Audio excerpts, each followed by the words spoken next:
RSP എന്ന രാഷ്ട്രീയ പ്രസ്ഥാനത്തിന് ജീവൻ മരണ പോരാട്ടമാണ് ഇത്തവണത്തെ ലോക്സഭാ തെരഞ്ഞെടുപ്പ്.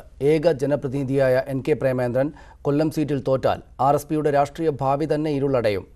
ഒരു നിയമസഭാംഗം പോലുമില്ലാതെ മുന്നോട്ടു പോകുന്ന RSPക്ക് കഴിഞ്ഞ തെരഞ്ഞെടുപ്പുകൾ തുടർച്ചയായ തിരിച്ചടികളാണ് നൽകിയത്.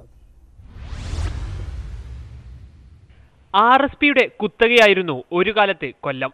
N Sreekantan Nair, Baby John, K Pankajakshan, RS Unni എന്നിങ്ങനെ പ്രമുഖരുടെ നിര നീളും.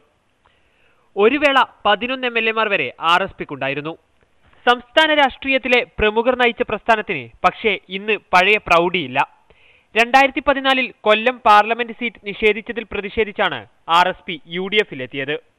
ഈ തിരഞ്ഞെടുപ്പിൽ വിജയിച്ച് RSP തിരിച്ചുവരുമെന്നാണ് നേതാക്കളുടെ പ്രതീക്ഷ. നിർണായകമായ പോരാട്ടമാണ്. നല്ല ഭൂരിപക്ഷത്തോടുകൂടി വിജയിക്കും. ജനഹൃദയങ്ങളിൽ പ്രേമേന്ദ്രനെ സംബന്ധിച്ച് നല്ല സ്ഥാനമുണ്ട്. RSPയെ സംബന്ധിച്ചിടത്തോളം RSPയുടെ പൂർവ്വകാല ചരിത്രം അതിപ്രാധാന്യമാണ്. കേരള ജനതയ്ക്ക് നല്ലതുപോലെ അറിയാവുന്നതാണ്. 2014 NK Premachandran CPM polit bureau അംഗം MA ബേബിയെ തോൽപ്പിച്ചത് 37,649 വോട്ടുകൾക്ക്.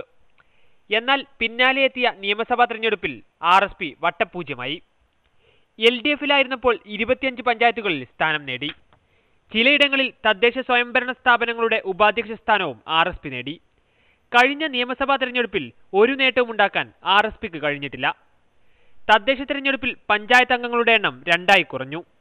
കോർപ്പറേഷനിലെ കൗൺസിലർമാരുടെ എണ്ണം 9 നിന്നും 2. LDFിലായിരുന്നപ്പോൾ ഇരവിപുരം, ചവറ, കുന്നത്തൂർ എന്നീ നിയമസഭാ മണ്ഡലങ്ങൾ RSPക്കുണ്ടായിരുന്നു. RSP UDFിനൊപ്പം ചേർന്നതിനു ശേഷം ഇരവിപുരവും ചവറയും നഷ്ടമാകുകയും കുന്നത്തൂരിൽ കോവൂർ കുഞ്ഞുമോൻ LDFിനൊപ്പം നിന്ന് ജയിക്കുകയും ചെയ്തു.